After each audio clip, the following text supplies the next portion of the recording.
ధైర్యము అంటే తాను ఏ పని మీద బయలుదేరాడో ఆ పనికి అనుగుణమైనటువంటి సంభారములను మాత్రమే దగ్గరుంచుకుని ఆ పని మీద మాత్రమే దృష్టి పెట్టి ఆ పనిని పాడు చేసేటటువంటి ఏ ఇతర ఆకర్షణీయమైనటువంటి వ్యవహారమైనా త్రోసి రాజని విడిచిపెట్టగలిగినటువంటి పూనిక ఉన్నవాడు ఉన్నాడా? నేను ఏకపత్ని వ్రతం చేస్తానన్నాడు, భార్యని రావణాసురుడు ఎత్తుకుపోయాడు, చాలామంది వచ్చి మీరబడ్డారు. మా నాన్నగారు దక్షిణ నాయకుడు, మా వంశంలో చాలామంది దక్షిణ నాయకులు, మా ఆవిడ దగ్గర లేదు కదండి అని ఏమైనా పొరపాటు పడ్డాడా? తాను ఏది అన్నాడో రామో దీర్ణాభిభాషతే, 2 మాటలు నాకు రావమ్మా అన్నాడు అంతే. లోకంలో అవతార పరిసమాప్తి వరకు అంతే. అలా ఉండగలిగిన వాడు ఉన్నాడా? ఆత్మవాన్కో జితక్రోధో, కోపాన్ని గెలిచిన వాడు ఉన్నాడా? కోపాన్ని గెలవడం ఏమిటండి? అది ఏమైనా ఎదురుగుండా వచ్చి నిలబడుతుందా క్రోధం? ఎలా గెలుస్తారు అంటే క్రోధం ఎక్కడి నుంచి వస్తుందో మూలస్థానాన్ని గుర్తెరగడం, వికార కారణాన్ని తెలుసుకోవడమే క్రోధాన్ని గెలవడం. అంటే మీరు చూడండి, నాకండి ఎంత కోపం వచ్చేసిందో అంటాడు. ఎంత కోపం వచ్చేసిందోకి ఎక్కడి నుంచి వచ్చింది? ఇక్కడి నుంచే రావాలి కోపం. ఇక్కడి నుంచి రావడానికి అనువైన అవకాశం, వాతావరణం నువ్వు ఇస్తే రావడానికి సిద్ధంగా ఉంటుంది. మంట పుట్టడానికి సిద్ధంగా ఉన్నట్టుంటుంది అది. నువ్వు అది పుడితే ఎంత వికారంగా ఉంటావో, నీ ముఖం ఎలా ఉంటుందో, ఎంత జేవురించుకుని ఉంటుందో, ఎలా అరుస్తావో, నీ చేతులు ఎలా ఉంటాయో ఓసారి ఆ టైంలో వీడియో తీసి చూసుకో ఎలా ఉంటుందో. అసహ్యం వేస్తుంది మన మీద. మనకి అదేంటంటే అలా ఉన్నాననిపిస్తుంది.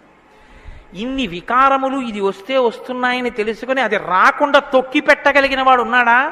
అలా ఉంటే జితక్రోధో, అలాంటి వాడు ఉన్నాడయా లోకంలో? ఆత్మవాన్కో జితక్రోధో ద్యుతిమాన్కో, అపారమైనటువంటి కాంతి కలిగిన వాడు ఉన్నాడా? ద్యుతిమాన్కోననసూయక, అసూయని గెలిచిన వాడు ఉన్నాడా? తనకన్నా గొప్పవాడు కనపడితే ఆహాహా మహాత్ములు ఎంత గొప్ప పరిశ్రమ చేశారో, ఇంత గొప్పవాడు అయ్యాడని నమస్కారం చేసి తెలుసుకోవాలి. తనకన్నా తక్కువవాడు కనపడితే ఈశ్వరానుగ్రహంతో ఈయన వృద్ధిలోకి రావాలనగలగాలి. కిందవాడిని చూసి అహంకరించకూడదు, పైవాడిని చూసి అసూయపడకూడదు. ఈ 2 ఉన్నవాడు ఉన్నాడా? ద్యుతిమాన్కో ననసూయక కస్య బిభ్యతి దేవాశ్చ జాత రోషస్య సంయుగే. కోపం లేని వాడికి కోపం ఎలా వస్తుంది మరి? అంటే కోపం తెచ్చిపెట్టుకున్నట్టు నటిస్తాడంతే. ఎందుకు నటించాలి అంటే ఏదో పని చక్కబెట్టాలంటే కోపం వచ్చినట్టు ఒకసారి ఇలా అంటాడు. అనేటప్పటికి అమ్మ బాబు ఆయన కోపం వచ్చిందంటే హడిలిపోయి అందరూ జాగ్రత్తగా ఉంటారు.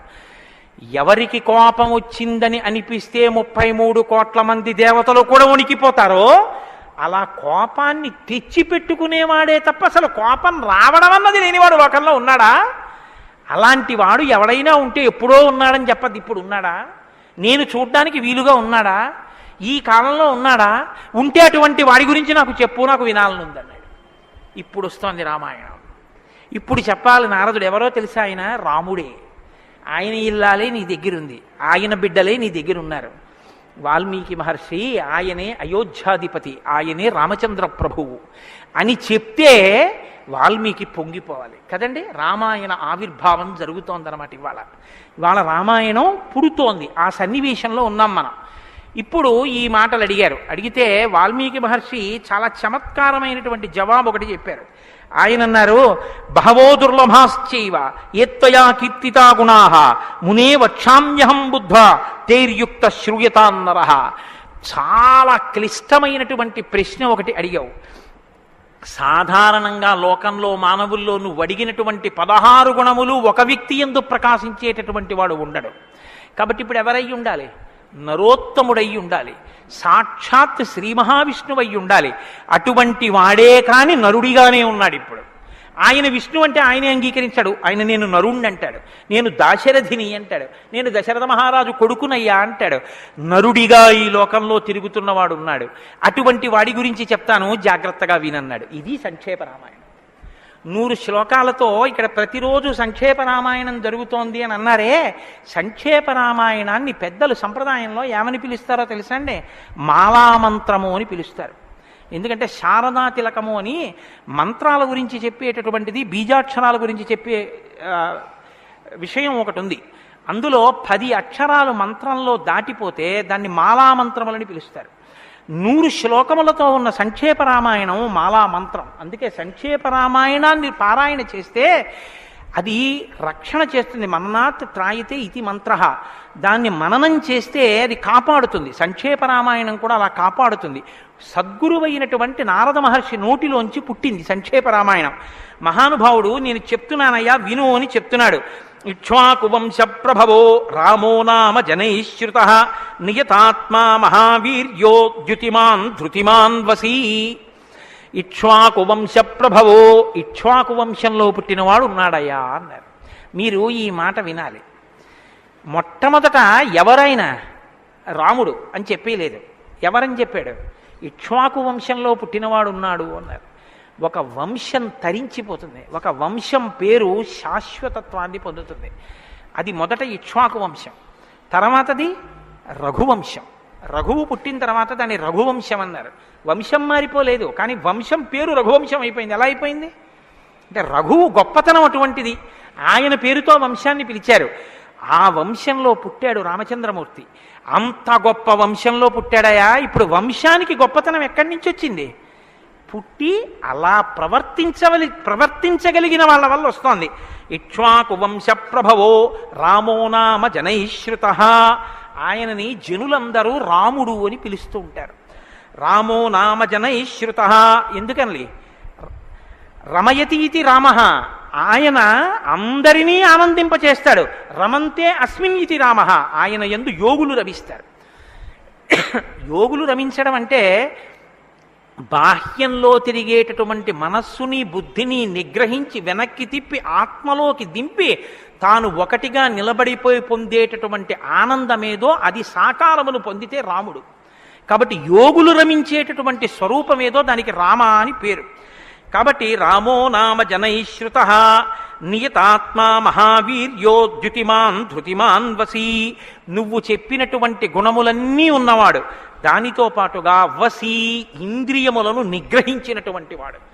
ఇంద్రియాల్ని నిగ్రహించడం అన్న మాట మీరు రామాయణంలో చాలా జాగ్రత్తగా గమనించి తెలుసుకోవలసింది.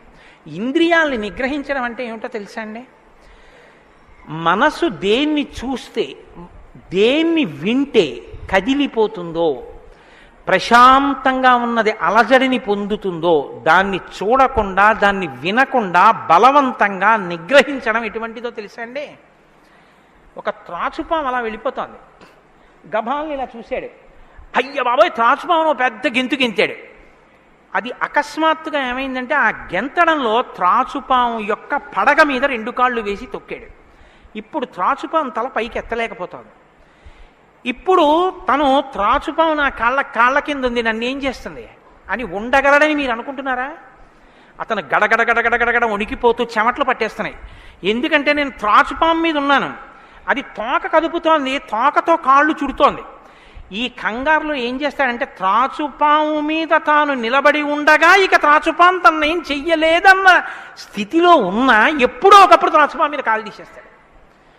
కంగారు పడిపోయి తీసేస్తాడు.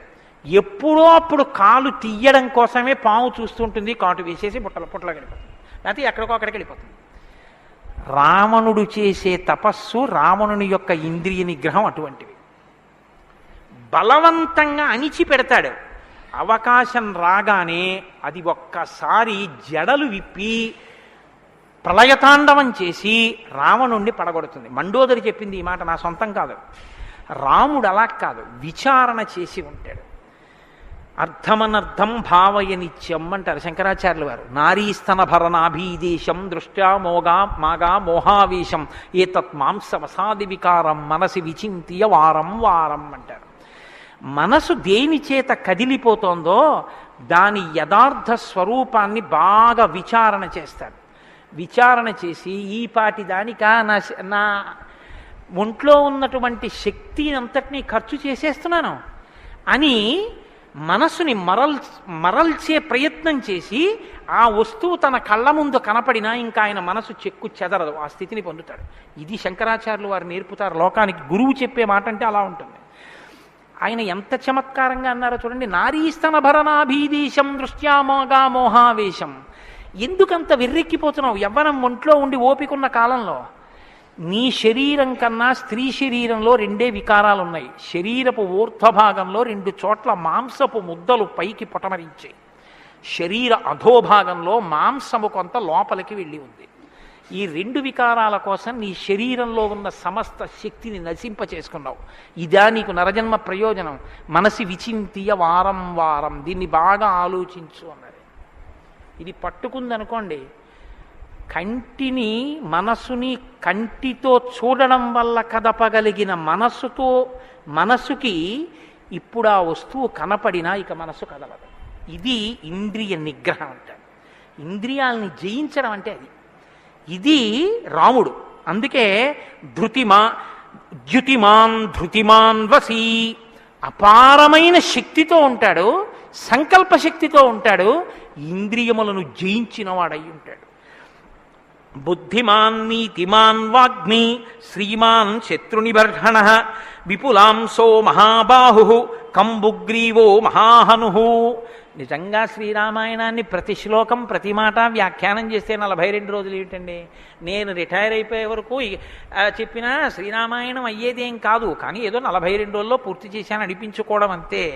కాబట్టి బుద్ధిమాన్ నీతిమాన్ వాగ్మి, అన్ని విద్యలు తెలుసున్నవాడు, శ్రీమాన్ ఐశ్వర్యం ఉన్నవాడు, శత్రు నిబర్హణ శత్రువులను నిగ్రహించగలిగినవాడు, విపులాంసో ఎత్తైన మూపున్నవాడు, మహాబాహు బలిశిర బాహువులున్నవాడు, కంబుగ్రీవో శంఖం వంటి కంఠం ఉన్నవాడు, మహాహను చెక్కిళ్ల పైభాగం చాలా ఉన్నతంగా ఉన్నటువంటి వాడు. అటువంటి మహానుభావుడు ఈ లోకంలోనే ఉన్నాడు. ప్రజాపతి సమశ్రీమాం ధాతారిపురిషూదన రక్షితా జీవలోకస్య ధర్మస్య పరిరక్షిత రక్షితా స్వస్య ధర్మస్య స్వజనస్య చ రక్షిత వేదాంగతత్వజ్ఞో ధనుర్వేదే చ నిష్ఠితః. ఎంత గొప్పగా మాట్లాడారండి నారద మహర్షి. నిజంగా ప్రజాపతి సమశ్రీమాన్, ఈ ప్రపంచాన్నంతటినీ పోషించగలిగినటువంటి వాడు సాక్షాత్ శ్రీ మహావిష్ణువు. ధాతారిపునిషూదన శత్రువులను నిగ్రహించగలిగిన వాడు, రక్షితా జీవలోకస్య ఈ లోకాలన్నింటినీ రక్షించగలిగిన వాడు, ధర్మస్య పరిరక్షిత ధర్మాన్ని రక్షించేటటువంటి వాడు. ధర్మాన్ని రక్షిస్తాడు కాబట్టి అధర్మాన్ని నిగ్రహిస్తాడు కూడా. ధర్మస్య పరిరక్షిత రక్షిత స్వస్య ధర్మస్య, తన ధర్మాన్ని తాను రక్షించుకుంటాడు. రక్షిత స్వస్య ధర్మస్య స్వజనస్య చ రక్షిత, అందరినీ రక్షిస్తే మరి స్వజనులు ఎవరు అంటే ఆయననే నమ్ముకుని ఉన్న వాళ్ళెవరో ఆ వారి రక్షణ యందు మరింత అప్రమత్తంగా ఉండేటటువంటి స్వరూపం ఉన్నటువంటి వాడు.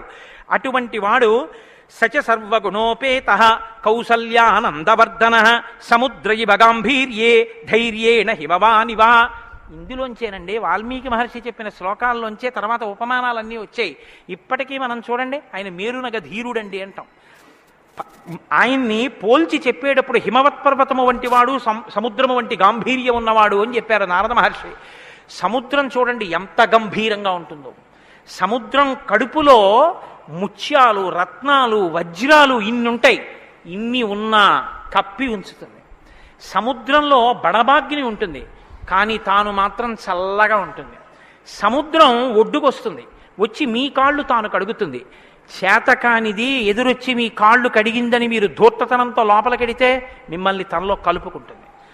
ఎదురొచ్చి మీ దగ్గరికి వస్తోంది కదా అని మీ కాలి చెప్పు తీసి అందులో వేస్తే తీసుకొచ్చి అవతల బారేస్తుంది ఒడ్డున. ఇది సముద్రం యొక్క గాంభీర్యం. తాను ఉప్పు కయ్యగా ఉంటుంది, పర్వదిన స్నానానికి పనికొస్తుంది. ఇన్నిటిని కప్పిపుచ్చి నిలబడగలిగినటువంటి స్వరూపం సముద్రం. కడుపులో బడబాగ్ని ఉన్న, సీతాపహరణమే జరిగిన, తండ్రే మరణించిన, రాజ్యమే పోయినా, అరణ్యంలో తిరిగిన, జుట్టు తీసేసిన, జిల్లేడు పాలు పోసుకుని ఆఖరికి ఆ జటలు కట్టుకున్న, నారచీర కట్టుకున్న, పాదాలకి చెప్పులే లేకపోయినా, అగ్నిహోత్రాన్ని చంకన తగిలించుకున్న, అడవిలో మృగాన్ని బాణం పెట్టి కొట్టి చర్మం ఒలిచి మాంసం తీసి తెచ్చి సీతమ్మ వండితే తప్ప తినలేని స్థితిలో రాజారాముడైనటువంటి వాడు బ్రతకవలసి వచ్చిన, తెల్లవారుజామున 4 గంటల సమయంలో దాహమేస్తున్న ఏనుగు నదిలో తొండం పెట్టి నీళ్లు తాగడానికి కూడా భయపడినంత చలికాలంలో కూడా వెళ్ళి స్నానం చెయ్యగలిగిన మొనగాడు. ఇన్ని కష్టాలు కడుపులో పెట్టుకుని కూడా పైకి చెక్కు చెదరకుండా ఉండగలిగినటువంటి గంభీరమూర్తి ఆయన యా రాముడంటే అన్నాడు నారదుడు. కాబట్టి సముద్ర ఇవ గాంభీర్యే ధైర్యేణ హిమవానివా, ధైర్యంలో హిమవత్ పర్వతం వంటివాడు. పర్వతాన్ని చూడండి, వర్షధారల చేత కొట్టబడుతుంది, పిడుగులు పడిపోతాయి. ఆ పర్వతం మీదే చెట్లు పెరుగుతాయి, ఆ పర్వతం మీదే సింహాలు తిరుగుతాయి, పులులు తిరుగుతాయి, ఆ సముద్రానికి కన్నాలు పెట్టి పావులు పడుకుంటాయి. చిట్టెలుకలు కన్నాలు చేసి ఆ పర్వత పాదాల మీద తిరుగుతుంటాయి. ఎలుక కన్నం పెట్టి తనలో దూరిందని బెంగపెట్టుకోదు, ఒక ధూర్తుడు కాళ్లతో పైకెక్కాడని బెంగపెట్టుకోదు, వర్షధారలు కొట్టాయని కదలదు, పిడుగులు పడ్డాయని చెక్కు చెదరదు, పులులు సింహాలు తిరుగుతున్నాయని బెంగపెట్టుకోదు, మహాత్ములు తన మీద నడుస్తున్నారని పొంగిపోదు, తన మీద ఈశ్వరుడి దేవాలయం కట్టారని పరవశించిపోదు, తాను అలాగే నిలబడి ఉంటుంది. చెక్కు చెదరక నిలబడగలిగినటువంటి పర్వతం ఎటువంటిదో రాముడు అటువంటి వాడు. ఇది నారదుడు ఒక నరుడిగా ఆయన కొన్న లక్షణాలు చెప్తున్నాడు. ఇవి నీవు సంతరించుకో, కొన్నైనా ప్రతిదానికి విచలితుడవైపోవడం కాదు, ప్రతి చిన్నదానికి కదిలిపోవడం కాదు, ధైర్యంగా నిలబడగలగాలి. నాకు కాకపోతే ఎవరికి వస్తాయి? వస్తాయి కష్ట సుఖాలు అనేటటువంటివి చేసుకున్న కర్మను అనుసరించి అని నిలబడగలిగినటువంటి స్థితి రామాయణం ఇస్తుంది. విష్ణునా సదృశో వీర్యే సోమవత్ ప్రియదర్శన కాలాగ్ని సదృశ క్రోధే క్షమయా పృథివీ సమః. ఏమి శ్లోకాలు వాడారండి సంక్షేప రామాయణంలో మహానుభావుడు. విష్ణునా సదృశో వీర్యే, ఆయనతో పోల్చడానికి విష్ణు ఒక్కడే ఉన్నారు. ఎందుకంటే ఇంకా ఆయనతో పోల్చడానికి అటువంటి వాడు ఇంకొకడెవరు ఉంటారు? విష్ణువుని విష్ణువుతోనే పోల్చాలి. కాబట్టి విష్ణువుతో సమానమైన వాడు. సోమవత్ ప్రియదర్శన, బాణం పట్టుకుని ఎదురుగుండా ఉన్న వాళ్ళ లక్షల మంది కంఠాలు తెగకోసినా సరే భక్తులైన వారికి మాత్రం ఆ స్వరూపాన్ని దర్శనం చేస్తుంటే ఎంత సంతోషంగా ఉంటుందో. కాబట్టి సోమవత్ ప్రియదర్శన, లోకంలో మూడిటిని ఎంత చూసినా చూడబుద్ధే వేస్తుంది. ఎంత చూడండి చూడబుద్ధేస్తుంది. అందుకే పార్వతీదేవి వినాయకుడికి ఏనుగు ముఖం పెట్టించింది. పసిపిల్లలకి కూడా సంతోషం కల్పించేవి మూడు ఏమిటో తెలుసా అండి? గజముఖం, చంద్రబింబం, సముద్రం. మీరు సముద్రపు తోటికి వెళ్ళి ఎంతసేపు కూర్చోండి, ఎంతసేపు చూస్తున్నా సముద్రాన్ని అలా చూడాలనే అనిపిస్తుంది. చీకటి పడిపోయిన తర్వాత సముద్ర ఘోష అదో సంతోషం, వస్తున్న కెరటాలు అదో సంతోషం, చీకటి పడ్డాక దీపాలతో దూరంగా వెళ్ళిపోతున్న ఓడ అదో సంతోషం, సూర్యోదయానికి సముద్రం ఆకాశం కలిసినట్టుగా ఉన్న చోట ఉదయిస్తున్న సూర్యబింబం అదో సంతోషం, ఆ పడుతున్న ఎర్రకాంతి అదో సంతోషం, సూర్యాస్తమయానికి సముద్రంలో కృంగిపోతున్నట్టుగా ఉన్న సూర్యుడు అదో సంతోషం. తిక్కన గారు విరాట పర్వంలో అంటారు, రాత్రి అయ్యేటప్పటికి ఆకాశం ఎలా ఉందంటేట మంచి సంపన్నుడైన గృహస్థు ఇంట్లో అలంకారం చేసినటువంటి పడకలా ఉందిట, దాని మీద పువ్వులు అవన్నీ వేస్తే ఎలా ఉందో అలా ఉందిట. సూర్యోదయానికి ఉన్నటువంటి ఆకాశం ఎలా ఉందంటేట తెల్లవారిన తర్వాత 10 మంది చూస్తే దృష్టిదోషం కలుగుతుందని ఆ ఇంటి ఇల్లాలు దుప్పటి మీద ఉన్న పువ్వులు అవే అన్నీ పోయేటట్టు ఒక్కసారి 2 చేతులతో ఇలా దులిపేస్తే అన్నీ పోయిన తర్వాత దుప్పటి ఎలా ఉందో ఆకాశం ఎలా ఉంది తెల్లారాకంటారు. అలా ఆ సముద్రాన్ని చూస్తుంటే ఎంత అందంగా ఉంటుందో. పసిపిల్లల దగ్గర నుంచి కవుల వరకు జ్ఞానుల వరకు సముద్రం ఆనందమే. పసిపిల్లాడికి ఏం తెలిసనే ఆనందం, వృద్ధుడికి ఏం తెలిసనే ఆనందం. అందరూ సముద్రపు వెళ్ళికి వెళ్ళి ఆనందం పొందుతారు. ఆఖరికి తుఫాను సమయంలో సముద్రం చూడడం అదో సంతోషం కొంతమందికి. కాబట్టి సముద్రం. 2 చంద్రబింబం. చంద్రబింబాన్ని ఎంతసేపు చూడండి సంతోషం. రామాయణంలో వాల్మీకి మహర్షి వర్ణిస్తారు సుందరకాండలో చంద్రబింబాన్ని, ఏమి వర్ణనలో ఆ సర్గలు. కాబట్టి చంద్రబింబం. 3 ఏనుగు. ఏనుగు చూడండి, వెంకటాచల క్షేత్రానికో తిరుత్తణియో వెడితే ఆ ఏనుగు ముందు నించుంటే పిల్లల్ని ఎంతసేపు నించోబెట్టండి సంతోషమే. ఆ తొండం ఇలా ఇలా ఆడిస్తూ ఆ ఏనుగు అలా నిలబడి అరటిపండు ఎత్తి నోట్లో పెట్టుకుని ఆ దుమ్ము తీసి మీద పోసుకొని స్నానం చేసి తెల్లటి దంతాలు, దాని స్వరూపం, దాని చిన్ని కళ్ళు, దాని వెంట్రుకలు, దాని తోక, పెద్ద పెద్ద కాళ్ళు, ఇంతంత గోళ్ళు, గుండ్రంగా పాదాలు. ఆ ఏనుగుని ఎంతసేపు చూసినా అబ్బాయి ఇంకేం చూస్తానులేండి అనిపించదు, అలా చూడబుద్ధి వేస్తుంది. అలా చూడబుద్ధి వేస్తుంది కాబట్టి ధ్యానం చేసేటప్పుడు ముందు గణపతి యొక్క ముఖాన్ని తదేకంగా చూస్తే ఆ ధ్యాన నిష్ట చేత విఘ్నములు తొలగిపోతాయి. కాబట్టి పరమేశ్వరుడు అందరూ తొందరగా దృష్టి పెట్టి చూడడానికి వైముఖ్యం కలగనటువంటి ముఖాన్ని నా కొడుక్కి పెడితే అందరికీ ఉపకారం జరుగుతుందని ఏనుగు తలకాయ తీసుకొచ్చి వినాయకుడికి పెట్టాడు. అది కారణం. వినాయకుడికి ఏనుగు తలకాయ ఉండడానికి కారణాల్లో అదొకటి. కాబట్టి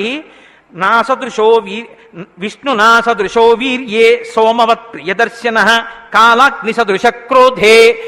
క్రోధం, కోపం వచ్చిందా కాలాగ్ని ఎటువంటిదో అటువంటి వాడు. క్షమయా పృథివీ సమః. ఈ భూమికి ఎంత ఓర్పో రాముడికి అంత ఓర్పు. నిద్రలేస్తూనే భూమిని తంతాం, భరిస్తుంది. మలమూత్రాలు భూమి మీద విసర్జిస్తాం, భరిస్తుంది. ఉమ్మి భూమి మీద వేస్తాం, ఊరుకుంటుంది.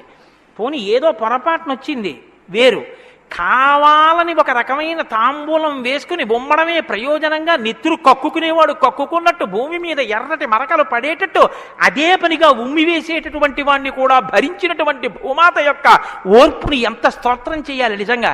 కాబట్టి అన్నం కావాలి, నాగలి పెట్టి అమ్మ గుండెల మీద చీరుతాం. ఇల్లు కట్టుకోవాలి, శంకుస్థాపన పేరుతో గుణపాలు పెట్టి అమ్మ గుండెల మీద గుచ్చుతాం. ఆఖరికి ఇంత సంపాదించి ఇంత కీర్తి తెచ్చి మా నాన్నగారు, మా బాబాయ్ గారు, మా మేనమావ, మా ఆయన ఇన్ని బంధుత్వాలు పెట్టుకున్న వాళ్ళు ఆ ఊపిరి ఆగిపోగానే తీసుకెళ్లి బయట చిరిగిపోయిన బొంతో చాపో వేసి పడుకోబెట్టి కొత్త చాప తెచ్చి 4 కర్రలకేసి తాడేసి కట్టి తీసుకెళ్ళిపోతుంటే ఆఖరణ పుచ్చుకునేది ఈ తల్లి ఒక్కతే.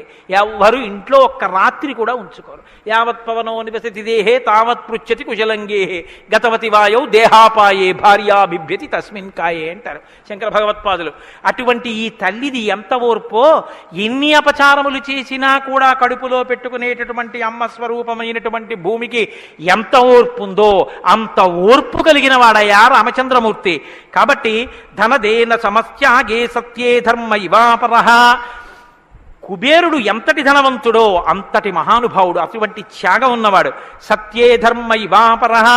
సత్యము ధర్మము ఒకదాన్నొకటి ఎలా కాపాడుకుని రక్షించుకుంటాయో అలా రక్షించి కాపాడగలిగినటువంటి వాడు.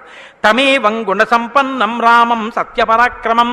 ఇన్ని గుణములు కలిగినటువంటి రామచంద్రమూర్తి సాక్షాత్తుగా సత్యపరాక్రముడైనటువంటి వ్యక్తి. ఆయన పరాక్రమం సత్యమే పరాక్రమముగా కలిగినటువంటి వాడు. అటువంటి వాడు రామచంద్రమూర్తిని ఆ రాముని యొక్క కథని సంక్షేపంగా చెప్పారు. సంక్షేపంగా అంటే వివరంగా కాదు, బాగా గుర్తుపెట్టుకోండి. వివరంగా చెప్పలేదు, కేవలం ఏదో విహంగ వీక్షణం అంటారు చూసారా, ఒక్కసారి స్థాళీపులాక న్యాయంగా ఒకసారి అలా చెప్పేశారు. అది ఎంత తేలిగ్గా చెప్పేశారంటే సజగామ వనం వీర ప్రతిజ్ఞామనుపాలయన్ పితుర్వచన నిర్దేశాత్ కైకయ్యా ప్రియకారణాత్ అంటూ. కానీ సంక్షేప రామాయణ శ్లోకాలండి, అవి నిజంగా మంత్రాలే. దశరథ మహారాజు గారు లేక లేక లేక లేక సంతానం కలగలేదని బెంగపెట్టుకుని అశ్వమేధయాగం చేసి తత్పాపాన్ని పోగొట్టుకుని పుత్రకామేష్టి చేస్తే యజ్ఞపురుషుడు ఆవిర్భవించి ప్రసాదాన్నిస్తే ఆ పాయసాన్ని అనురూపలైనటువంటి తన భార్యలు స్వీకరిస్తే పెద్ద భార్య అయినటువంటి కౌసల్యాదేవి యొక్క గర్భాన్ని జనించినటువంటి సాక్షాత్తు విష్ణుస్వరూపుడైన ధర్మాత్ముడైన రామచంద్రమూర్తి పినతల్లి అయిన కైకమ్మ 14 సంవత్సరములు అరణ్యవాసం చేసి రాజ్యాభిషేకాన్ని విడిచిపెట్టుకోవాలి రామచంద్రమూర్తిని 2 వరములు రాత్రికి రాత్రి దశరథ మహారాజు గారిని అడ్డుపెట్టి నిగ్రహిస్తే తండ్రిని సత్యవాక్యమునందు నిలబెట్టడం కోసమని రామచంద్రమూర్తి రాజ్యాన్ని పరిత్యజించి నారవస్త్రాలు కట్టుకుని చెప్పులు కూడా విడిచిపెట్టి మహానుభావుడు అరణ్యానికి బయలుదేరి వెళ్ళిపోతున్నారు. ఆ వెళ్ళిపోతున్నటువంటి సమయంలో రామస్య దయితా భార్య నిత్యం ప్రాణ సమాహిత జనకస్య కులే జాతా దేవమాయేవ నిర్మిత సర్వలక్షణ సంపన్నా నారీణాం ఉత్తమావధూ సీతాప్యనుగత రామం శిశిలం రోహిణీ యథా. సాక్షాత్తుగా దేవమాయయే లోకంలో ఉన్న సౌందర్యమంతా రాశీభూతమై ఒక స్త్రీ రూపంలో వచ్చిందా అన్నంతగా కనపడేటటువంటి సీతమ్మ తల్లి, జనక మహారాజు గారి యొక్క పుత్రి, అయోనిజ అయినటువంటి తల్లి, స్త్రీలలో ఉత్తమమైనటువంటి రత్నంగా చెప్పబడినటువంటి తల్లి, సర్వలక్షణ సంపన్న అయినటువంటి సీతమ్మ చంద్రుణ్ణి రోహిణి ఎలా అనుసరిస్తుందో అలా కష్టసుఖాల్లో నీతో కలిసి ఉంటాను తప్ప నేను అంతఃపురంలో ఉండను అని చెప్పి రామచంద్రమూర్తితో కలిసి అరణ్యవాసానికి బయలుదేరింది. సోదరుడైనటువంటి లక్ష్మణుడు కూడా రామచంద్రమూర్తితో బయలుదేరాడు. ముగ్గురు అరణ్యవాసం చేస్తున్నటువంటి సమయంలో చిత్రకూట పర్వతం మీద ఉండగా తనకి రాజ్యం కావాలని భరతుడు కోరకపోయినా తల్లి వరం చేత రాజ్యాన్ని పొందడానికి అర్హుడైన భరతుడు మేనమావ గారి ఇంటి నుంచి తిరిగి వచ్చేసరికి దశరథ మహారాజు గారు ప్రాణాలు విడిచిపెడితే నాకు ఈ రాజ్యం వద్దని భరతుడు శత్రుఘ్నుడితో వశిష్ఠుడితో తల్లులతో కలిసి చిత్రకూట పర్వతం దగ్గరికి వెళ్ళి అన్నా రామా నాకొద్దు, ఈ రాజ్యం నువ్వే తీసేసుకోమని ఎంత నిగ్రహించినా ధర్మాత్ముడు సత్యవాక్య పరిపాలకుడైనటువంటి రామచంద్రమూర్తి నా తండ్రిని సత్యంలో నిలబెట్టడం కోసం నేను ఈ వనవాసానికి వచ్చాను తప్ప నాకు ఈ రాజ్యం అక్కర్లేదని స్వీకరించడం మానేసి తన పాదుకలను తీసుకెళ్లి భరతుడికి ఇస్తే భరతుడు పాదుకలను పట్టుకుని నందిగ్రామానికి వచ్చి సింహాసనం మీద పెట్టి రాజ్యం చేస్తుంటే మహానుభావుడు చిత్రకూట పర్వతం మీదే ఉన్నట్టయితే వచ్చినటువంటి తల్లులు సోదరులైనటువంటి భరత శత్రుఘ్నులు జ్ఞాపకానికి వస్తారని చిత్రకూటాన్ని విడిచిపెట్టి దండకారణ్యంలో ప్రవేశించి ఉన్నటువంటి సమయంలో అక్కడ ఉన్నటువంటి రాక్షసులలో ఒకటి అయినటువంటి శూర్పణక వచ్చి రామచంద్రమూర్తి యొక్క తమ్ముడైన లక్ష్మణుడు రాముడు, లేదా సంక్షేప రామాయణం ప్రకారం రాముడంటే లక్ష్మణుడు చేసిన పని రాముడు చేసినట్టే. అందుకని రాముడి చేత ముకుచెవులు కోయబడితే ఆ శూర్పణక చేత ప్రేరేపింపబడిన ఖరదూషణాదులు త్రిశిరస్సు అనేటటువంటి 14,000 మంది రాక్షసులు రాముడి మీద దండెత్తి వస్తే తృణప్రాయంగా 14,000 మందిని నిగ్రహించినటువంటి రామచంద్రమూర్తి యొక్క పరాక్రమాన్ని శూర్పణక వల్ల తెలుసుకున్నటువంటి రావణాసురుడు అసూయతో సీతమ్మ తల్లి మీద మోహంతో సీతమ్మ తల్లిని అపహరించి తీసుకుని వెళ్ళిపోతే ఆగ్రహించినటువంటి రామచంద్రమూర్తి శబరిని దర్శనం చేసి తర్వాతి కాలంలో సుగ్రీవుడితో స్నేహం చేసి వారిని నిగ్రహించి దశ దిశలకి వానరుల్ని పంపిస్తే దక్షిణ దిక్కుకు వెళ్ళినటువంటి హనుమ సీతమ్మ తల్లి యొక్క జాడ కనిపెట్టి 100 యోజనముల సముద్రాన్ని దాటి ఈవలి ఒడ్డుకు వచ్చి రామచంద్రమూర్తికి సీతమ్మ క్షేమవార్త చెప్తే రామచంద్రమూర్తి నీలుని యొక్క సహకారంతో సముద్రానికి సేతువు కట్టి సముద్రాన్ని దాటి ఆవలి ఒడ్డుకు వెళ్లి లంకారాజ్యంలో వానర సహకారంతో రావణ కుంభకర్ణాది వీరులను నిగ్రహించి తిరిగి మళ్ళీ అయోధ్యా పట్టణానికి వచ్చి పట్టాభిషిక్తుడై 11,000 సంవత్సరములు ఈ రాజ్యాన్ని పరిపాలన చేసి రామరాజ్యం ఇలా ఉంటుంది అని చెప్పి లోకానికి చాటి చెప్పిన వాడయ్యా రామచంద్రమూర్తి అంటేని సంక్షేప రామాయణాన్ని కథారూపంగా శ్లోకరూపంగా నారద మహర్షి వాల్మీకి మహర్షిగా ఉపదేశం చేశారు. ఉపదేశం చేస్తే సంతోషించారు. ఆ రామరాజ్యం యొక్క గొప్పతనాన్ని 4 శ్లోకాలు వినకపోతే మనం దోషం చేసిన వాళ్ళం అవుతాం. ప్రహృష్టముదితో లోకస్తుష్ట పుష్ట సుధార్మిక నిరామయో హ్యరోగస్యా దుర్భిక్ష భయవర్జిత న పుత్రమరణం కించిత్ ద్రక్షంతి పురుషః క్వచిత్ నార్యాశ్చా విధమా నిత్యం భవిష్యంతి పతివ్రతాః న చాగ్నిభయం కించిత్ ఆప్సుమజ్యంతి జంతవః న మాతజం భయం కించిత్ నాపి జ్వరకృతం తథా న చాపి క్షుద్భయం తత్ర న తస్కర భయం తథా నగరాణి చ రాష్ట్రాణి ధనధాన్యయుతాని చ నిత్యం ప్రముదితాః సర్వే యథా కృతయుగే తథా అశ్వమేధశతైర్రిష్ట తథా బహుసువర్ణకైః. రామచంద్రమూర్తి రాజ్యం చేసేటటువంటి కాలంలో కొడుకులు మరణిస్తే పెద్దవాళ్ళైనటువంటి వాళ్ళు పిల్లలకి ప్రేతకార్యం చేయడం అన్నది లేదు. స్త్రీలు విధవలై భర్త మరణిస్తే జీవించవలసినటువంటి దౌర్భాగ్యం లేదు. అందరూ పసుపు కుంకాలతో భర్త చేతుల మీద వెళ్ళిపోయేవారు. ఎక్కడ అగ్నిభయం ఉండేది కాదు. జంతువులు నీళ్లల్లో మునిగి మరణించడం అనేటటువంటిది ఉండేది కాదు. వాతభయం కానీ, అనారోగ్యాలు కానీ, జ్వరాలు ఏర్పడడం కానీ, భయంకరమైన వ్యాధులు పటమరించడం కానీ, దొంగతనం కానీ, క్షుద్బాధ కానీ, ఆకలితో అలమటించడం కానీ, అశాంతి కానీ లోకంలో ఎక్కడా లేవు. అశ్వమేధాది యాగములను చేసి ఎంతో మంది బ్రాహ్మణులకి బంగారాన్ని దానం చేశాడు. గవాం కోట్యయుతం దత్వా బ్రహ్మలోకం ప్రయాస్యతి అసంఖ్యేయం ధనం దత్వా బ్రాహ్మణేభ్యో మహాయశాః. కొన్ని కోట్ల గోవులు దానం చేశాడు. కొన్ని కోట్ల బంగారు నాణెములు దానం చేశాడు. 10 వర్ష సహస్రాణి 10 వర్ష శతాని చ రామో రాజ్యముపాసిత్వా బ్రహ్మలోకం గమిష్యతి. రామో రాజ్యముపాసిత్వ, రాజ్యాన్ని ఉపాసన చేశాడు మహానుభావుడు. అంత గొప్ప పరిపాలన చేసి 11,000 సంవత్సరముల పరిపాలన తర్వాత బ్రహ్మలోకాన్ని చేరుకున్నాడు. ఇదం పవిత్రం పాపఘ్నం పుణ్యం వేదైశ్చ సంహితం. ఈ రామాయణ కథ ఉన్నదే, ఈ రామాయణ కథ పాపములనన్నిటినీ పోగొడుతుంది. ఇది వేదములతో సమానమైనది. యప్పటే రామచరితం సర్వపాపై ప్రముచ్యతే. ఎవరు ఈ రామ కథని వింటున్నారో వాళ్ళకి సర్వ పాపములు తొలగిపోతాయి. సత్యం సత్యం పునఃసత్యం, ఇందులో అనుమానమేమీ లేదు. ఏతదాఖ్యానమాజుష్యం పఠన్ రామాయణం నరః. ఎవరు ఈ రామాయణాన్ని చదువుకుంటున్నారో వింటున్నారో వాళ్ళకి ఆయుష్యం నిలబడుతుంది, అపమృత్యు దోషం తొలగిపోతుంది. సపుత్ర పౌత్ర సగణ ప్రేత్య స్వర్గే మహీయతే. పుత్రుల్ని, కొడుకుల్ని, మనవల్ని చూసిన తర్వాత 3 తరాలు చూసిన తర్వాత సంతోషంతో సుఖశాంతులతో ఇహమనందు జీవించి ఆఖర్ర తేలికగా శరీరం నుంచి ప్రాణం విడిపోయి జీవుడు సంతోషంగా భగవన్నామం చెప్తూ స్వర్గలోకాన్ని చేరుకుంటాడు.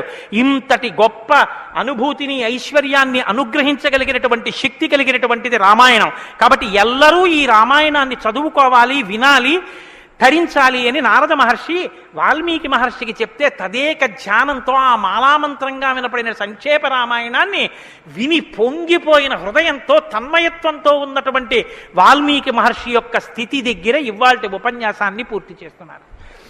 రేపటి రోజున అసలు ఎలా ఆవిర్భవించిందో, తన్మయత్వంలో ఉన్న వాల్మీకి మహర్షి ఎలా బయలుదేరారో, రామాయణం ఎలా వచ్చిందో, ఏం జరిగిందో ఆ విషయాన్ని మీకు మనవి చేసి రామాయణ కథా ప్రారంభం చేసే అనుగ్రహాన్ని రామచంద్ర ప్రభు నాకు కృపచేయుగాక. రేపు ఖచ్చితంగా 6 గంటల 30 నిమిషాలకి కథా ప్రారంభం అయిపోతుంది. లేకపోతే 7 రోజుల్లో బాలకాండ పూర్తి కాదు. కాబట్టి మంగళాశాసనపరై మదాచార్య పురోగమై సర్వైశ్చ పూర్వైరాచార్యై సత్కృతాయాస్తు మంగళం. మంగళం కోసలేంద్రాయ మహనీయ గుణాత్మనే చక్రవర్తి తనూజాయ సర్వభౌమాయ మంగళం ఉమాకాంతాయ కాంతాయ కామితార్థప్రదాయినే శ్రీగిరీశాయ దేవాయ మలినాథాయ మంగళం కరచరణకృతం వా కర్మవాక్కాయజం వా శ్రవణనైనజం వా మానసం వా పరాధం విహితం వా సర్వమేత్తక్షమస్వా శివ శివ కరుణాబ్ధే శ్రీ మహాదేవ శంభో సర్వం శ్రీ ఉమామహేశ్వర పరబ్రహ్మార్పణమస్తు. Thank you for watching. Like చేయండి, షేర్ చేయండి, సబ్స్క్రైబ్ చేయండి ఫర్ మోర్ వీడియోస్. టైనీ వీస్.